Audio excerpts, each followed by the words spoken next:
Hello class, today I'll be discussing our prompt for Essay 2. I released it late last week just because I wanted you to have some time to think about Baldwin, think about the Panopticon, and think about that before we engage the film Get Out, which we should be watching this week.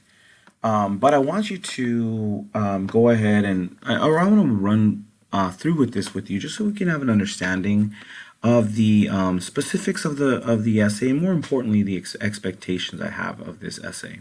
Okay, so after reading Baldwin and Panopticon specifically, we should have a sense, and it's probably going to take a little time to come to a critical analysis, but that's what the essay will be for. Okay, when we think about the evaluation claim assignment, I want you to think of it specifically in that sense.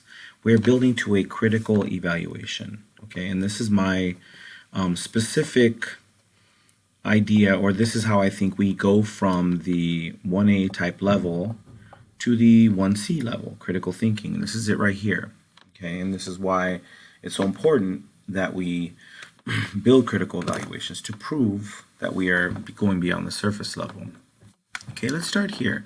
I want to read, I'm going to read through this. I'm going to add a little bit of my injection here, obviously, as I've done before. And also, like I said, I want to keep it open to questions, concerns. You can send me your thesis early if you like, etc. Okay, let's read this first paragraph.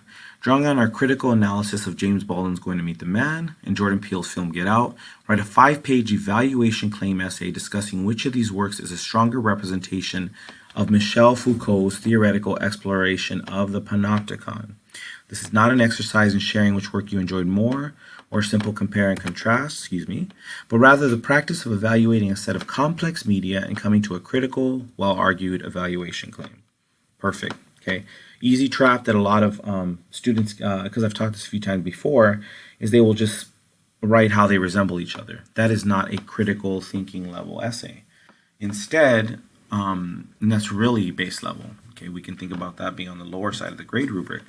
Instead, we are building a resemblance claim in how they resemble Michel Foucault's Panopticon. And this is what we're going to talk about. I'm going to have a lesson as well, kind of bringing this all together. But I do want you to use the tools you've been sharpening this whole semester and make that assertion for yourself. Right. Let's go to the next paragraph here. To begin, you should develop a resemblance claim to show how these stories both exemplify Foucault's idea of the Panopticon. After a resemblance claim is built, you must create an evaluation claim, proving your critical analysis of the three works and your ability to critically evaluate which work is a stronger representation of the Panopticon.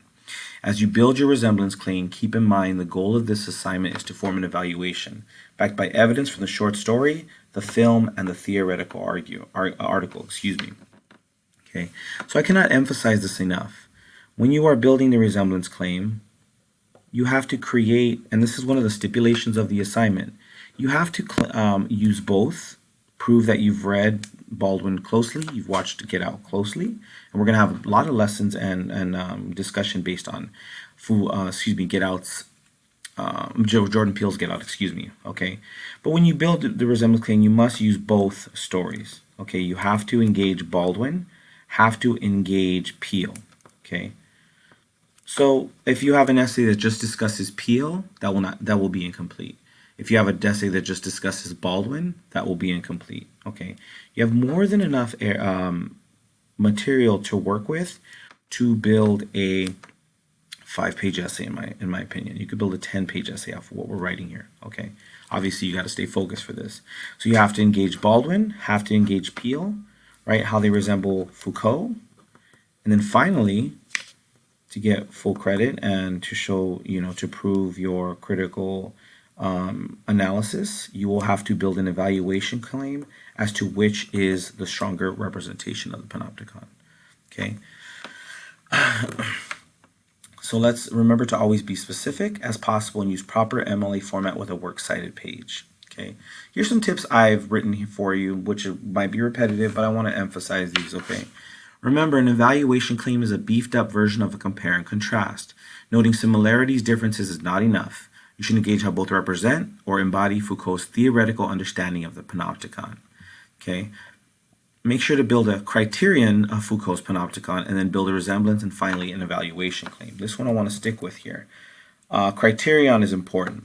Okay, criterion is basically how you are going to prove what a panopticon is.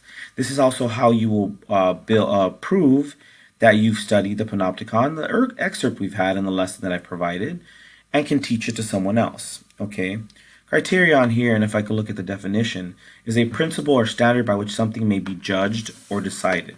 Okay, so when you think of this word here, criterion, I'm going to highlight here because it's very important. Okay, what I want you to ask yourself this question: what is a true panopticon? Okay, how is it judged or decided? I'll leave that to you to find out, right? I can give you some hints here. It is determined or decided in the sense that it must be unverifiable according to Foucault, right? It must be automatic. It must be mechanized, if that makes sense. So obviously I want you to review what a panopticon is, okay? And I want to reiterate here and remind you that the panopticon is not solely the physical. When we talk about Foucault's panopticon, we're talking about the theoretical, right? How he makes it a larger social, cultural phenomenon. And that's important here because in Baldwin's piece, okay, in Peele's piece, we do not see the physical guard tower. Okay, the closest thing I would say we get, and I mean it'll kind of blow your mind a little bit how you will start seeing more flash of the panopticon here, is the lynching scene in Baldwin. Also maybe the fact, think of the party scene in Get Out. Okay, how are those the theoretical understanding of what Foucault has taught us? This is something I want you to think about. Think about surveillance. Think about this mechanized type of surveillance or always feeling watched. It's constant throughout Get Out specifically. Build from feedback on Essay 1, that will be coming very shortly before the end of the week, and revisit our grading rubric as you revise for this essay. Okay, please reach out for help. I have office hours posted on our syllabus, and I'm always available to answer messages at that time. Also, I really try to answer Canvas questions ASAP.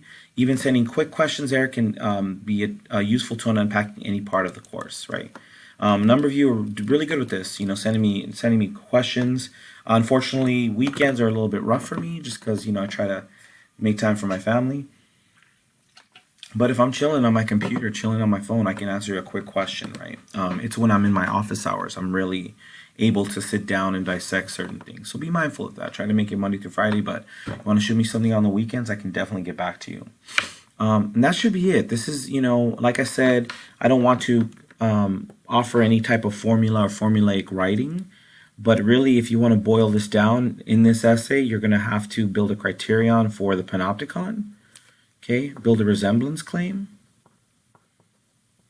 and then ultimately an evaluation claim, and leave your reader with that.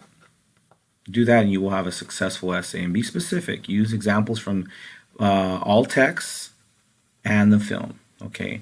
I've provided the Get Out script. I have the IMDb page too, so you can look up characters or context of the film when it was created, right? I don't need cinematography and all that stuff, but I'm saying if you want certain character names like Chris or Rose, you're not sure what their names are, you can revisit there, okay? And like I said, you must view the film this week in some capacity. I need you to watch it from beginning to end, closely annotate it. I'm still debating whether or not I will add a reflective journal on your close annotation of the film, but I'll let you know. We definitely have a discussion due at the end of the week that will help you take a look at the visual rhetoric aspect of the film. Okay? And that should be it. Like I said, if you have any questions, please hit me up, HMU, so lame, I'm sorry, on a Canvas message, email, but Canvas message is the easiest way. And yeah, we can go from there. Good luck. Talk to you soon. Bye-bye.